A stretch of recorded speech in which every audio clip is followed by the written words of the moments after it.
Laleli weBhimbo lelibandla angisesingethwana ke tindlini tekusakata sekuvele ukhona sisi Zandisiwe ya utasichaza sibongo sakhe emdlaleni weBhimbo lelibandla ngoba ngitaze ngitilume elwimi Nkosi yami over to you sisi. Thank you, Sisi. Ligama ngingizandisile ngwakahawu, ngichamuka khona ka-Eswatini Environment Authority, and ngiyabonga kuba lana namuhla. Siyabonga sisi Zandisiwe ingabe lamuhla nje nisiphatheleni. Namuhla ke sizococa indzaba yema-green schools, shothi nje tikolwa leti ngagcini kuphela ngekufundisa tindzaba temvelo, but nabo tibe practical kule misebenzi yabo labafundza khona esikolweni, kuthi noma yi-primary noma yi-high school, nawo wona ema-tertiary, ase akabe nje abe-green nga onke ama-processes abo la khona kule sikolo. Lo munye nje ulalela ekhaya uyasho ukuthi ema green schools isikolwa sibe hlata kanjani nje ungene nje ekujuleni ukuze utawunika sithombe emcomfo. Yes, so i-green school asisho nje lekhala kuphela mhlambe ukuthi alube hlata lesikole, but sisho ke njoba akhona ema-subject etikolweni banifana bafundzako e-primary mhlambe ngiyo le agriculture noma leyo le geography e-high school, kanjalo nase-tertiary ke baya specialize tindzabeni letihlukahlukene letemvelo. Sithi ke thine akungagcini kuphela lokufundza ukuthi kulange phandle kukhona nje tintfo njengabo climate change lokuguquguquka kwesimo selitulu, but asisithi umfundzi yena angakhona kumelana njani nalesimo sekuguquguquka kwesimo selitulu njengoba sila kulesikole sethu. Tindzaba ke longatibuka for example lokuthi tibi mastilahla kabudlabha la ngephandle kule environment yethu kuyasilimata in terms of health njengoba nomlingani wami ukule waxoxa ngako last week, phinze kuyalimata nale environment lesiphila kuyo. So lo mfana siyamfundisa ukuthi vele angalahli kabi le tibi, but angaphinze endeni lokuye ngale tibi, yabo angagcini ngale theory kuphela eclassini, but sibe nalama practical nje la classini ukuthi siyakha ama pencil case mhlambe ngetimpahla letinzala, siyakha tintfo nje letihle letihlukahlukene ngaloko, but nekuthi isikole sikhona kumelana nalesimo seguquguquka kwesimo selitulu, ukuthi ama structures esikole nje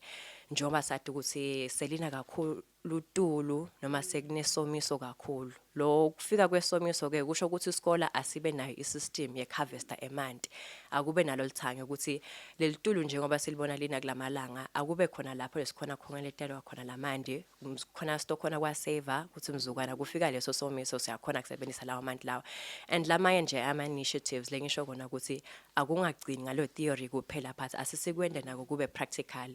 because nale education lekhona ngalo vele ithi ngale competence based, for example le bayifaka naka NCC ukuthi umfana abe nawo lama skills lawo, and ikakhulu njengoba ngalo siya transitiona silive si transitiona nje si a whole world ukuthi sifuna lama green skills ukuthi abe khona nomfana ukuthi angagcini mhlambe kuphela ngakolufunza le theory, but abe nawo lama skills ukuthi uyakhona nokwakha ngisho nebusiness la ngephandle, ukuthi njengoba ngishido ukuthi kule waste uyakhona kwakha tintfo tihlukahlukene, nangoku uyakhona ukuthengisa lawo ma pencil case akho lamahle lo sawakhile, ngisho nalo phatha sakho nje lo ungakhona kumakha ngale tibi leto tihlukahlukene, uthathe boma plastic waluke wakhe nje sikhwama lesihle uyakhona ukuthengisa. So ngiloko lesizama ukugcizelela kule tikola tethu ukuthi le theory bangayigcini la khathi kule tifundvo kuphela,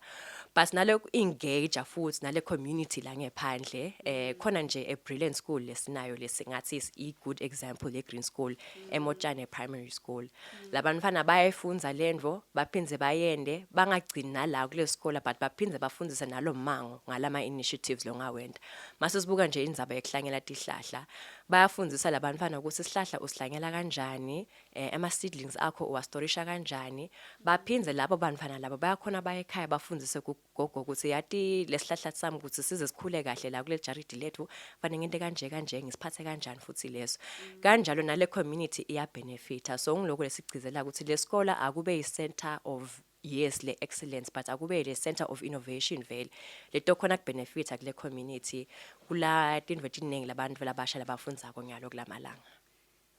Sesizandisiwe bosoyithinzile nje emaphilazi ngeva nje ukuthi bosongenile kulawo maphilazi ale green school, kodwa na la tikolweni siyafuna lokho kwenta practical kutanini noma kunabothishela labaqeqeshelwe lokho kufundisa lokho. siyabambisana. Okay, kulo msebenzi lena nje we-Green Schools asisebenzi sodvana, sisebenza ne-Ministry of Education, phinde sisebenza na-UNESCO ngenhlangano phasi kwa-United Nations, ukuthi siyafika lana kule tikolo vele siyabafundzisa, siyawakha-ke nalama-eco clubs ukuthi nabantwana batochubeke kube nale-sustainability ukuthi yebo kona sitofike sifundzise but akube nalama-champions ale program la khona kuchubeka ngayo kule tikolo tabo. Njengoba ushito ukuthi ema-pillars for example ukuthi ungayenda kanjani ibe practical le initiative lena esikoleni sakho. Ema-pillars ke leswabuka ang-4, i-pillar for example ekucala ibuka i-governance ukuthi lokusebenza nje kwalesikolo akube green nako. Sithi ke thine for example net-investite ngako kule sikole i-procurement ayibe green nayo. Ukuthi for example maybe kune-packaging lesithengako it shouldn't come with i-plastic yabo. Maybe now you can request for example singathi nje ema-events something as basic as kudla ema-takeaway. Ngiyalo akhona ama-takeaway la organic la thengiswa khona la eSwatini. Kungasasiko ukuthi kufanele uthenge leyo takeaway le styrofoam. Sizama ku-encourage lokho ngoba vele accumulate katibi la ngephandle, but at least leyo takeaway leyo siyati ukuthi toba i-takeaway leto khona kubola into the environment ingakhozi ama-impacts lakabi to health as well as the environment. So le governance ngiyo lesikhulumisako ukuthi nayo ayibe green ema-processes abo, ukuthi nema-principles nje eskola sethu ukuthi sithi sima-champions of no waste within our school yabo. Ukuthi kude umntwana weskola la nalo lahla tibi kabdlabha la khathi esikoleni nala ngephandle. So sisho lawa ama-initiatives la ukuthi babe nawo nema-facilities nema-operations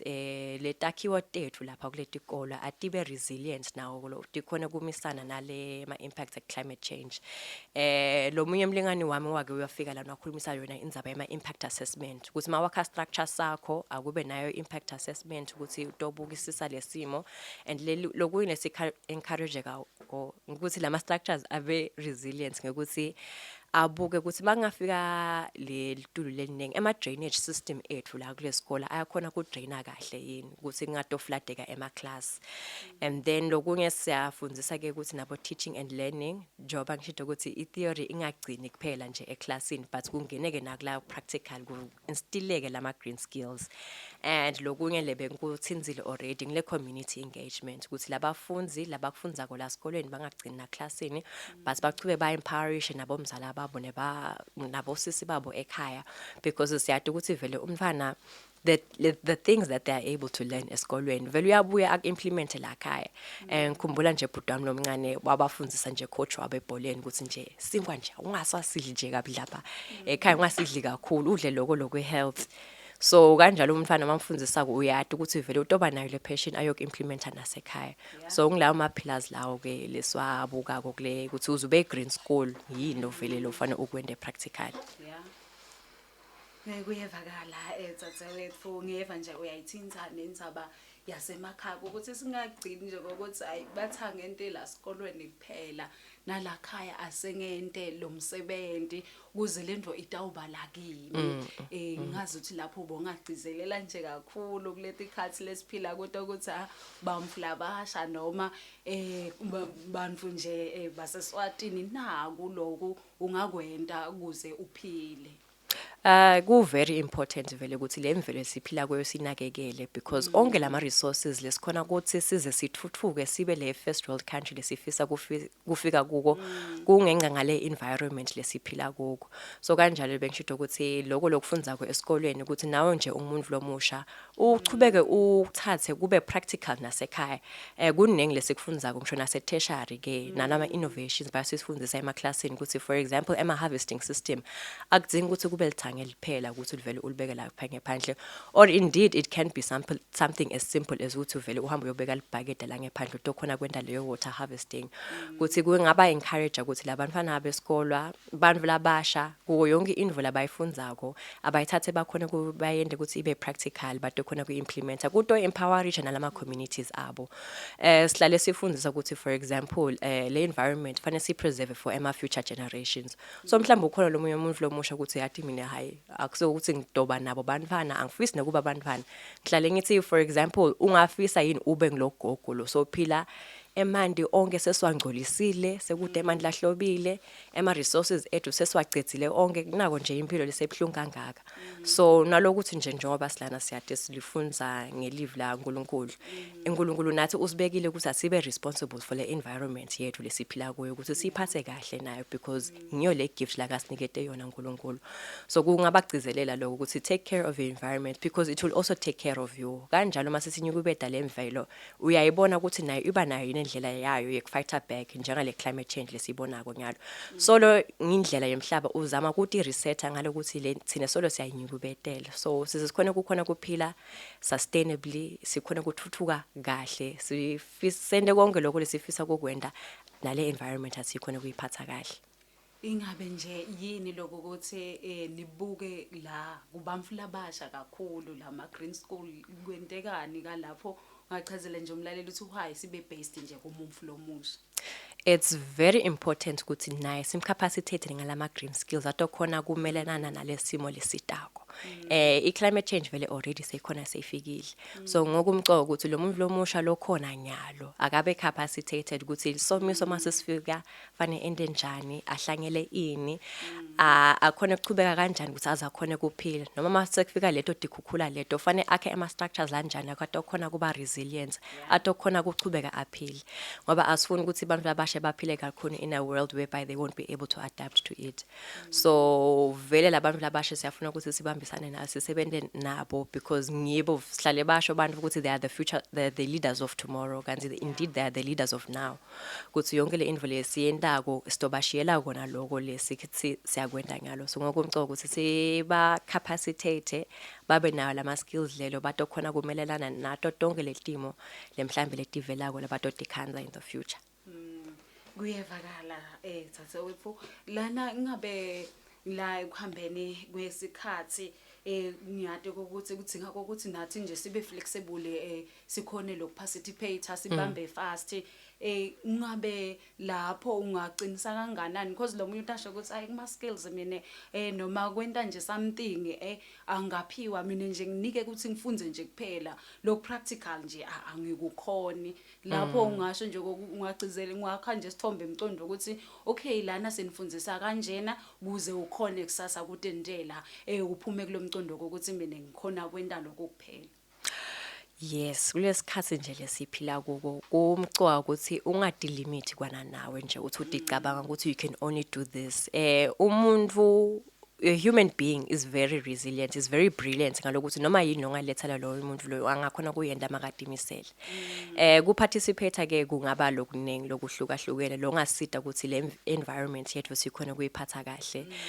Njoba ushido ukuthi mhlambe okay vele le strength sakho ngilapho kulokufunza vele siyadzinga labantu abatokhona ku research ngalama impacts ala lesiphila ko for example mase sengikhuluma nje lenzaba yetibi ukuthi sitodzinga umuntu lomusha tokhona ku research ukuthi le impact yale plastic la kule environment njengoba simaswati ukuthi kuyini thine lesiphilana nako ungakhanza ukuthi udiscover indvo letinengi njengoba ngisho ukuthi labo mdlavuza ingcina sebaphethe kunyuka kulamalanga abangwayini kule environment lesiba exposed kuko so lokho vele lokufunza siyamdzinga umuntu otofunza ende le research akhe leyo data leyo tosita kuinforma ema policies ethu nemithetho yethu ukuthi cha vele asibeke lo mthetho lo beneficial plastic because nanga lama impacts leswabonile la endekako kule environment na kule impilo yethu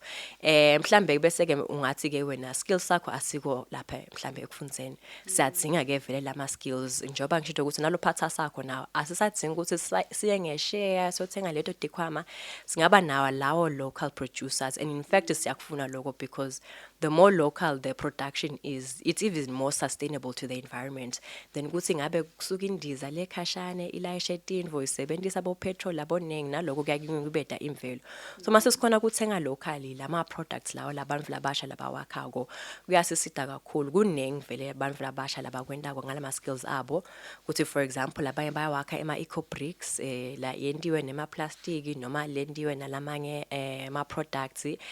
maningi lama innovations vele abantu labasha labamaswati labawendako mawuthi nje kulamalanga khona lomunye umuntu lomusha lawa kwasipresenter la for example lama extension nje lesicina ngawo la enhloko yena uwakhe ama extension ngale waste ya banana for example akusasiyo le plastic. So ngiyo lama innovations la ukuthi sidinga le skill leyo ukuthi umuntu alethe into lensha leto khona kusida nathi simaswati. Leyo ne advocacy belungu bayesho nje lokuthi to voice out your concern nje into the environment ukuthi yathi ngiyabona ukuthi kunaleti inkinga leti lengibonako ngakhi awareness ngananga ama issues nanga njengoba shito ukuthi mhlambe last week bongade ema impacts e waste ekushisa tibi to your health bekuyini naloko nje kungaba I participation yakho to create more awareness on different impacts le yendekako thina lesiwendako kule environment nakubo bantu so kuti indlela lombo ngakhona participate ngako uzusiside nje nathi ukuze sikhona kuyonga kahle le environment siyeva sesizandisiwe ngenxa yesikhathi lesi siphusha ngicela usonge sesibese sivalele isayena umlaleli ngoba isikhathi asisekho esayidini lethu.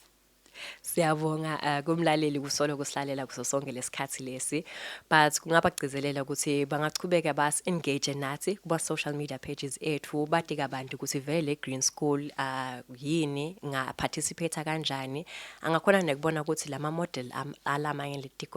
tikolwa njengoba besinete ma Temvelo Awards lebe highlighted the Green School winners so kungaba encourage ukuthi abachubeka ba engage nathi for any other information they need.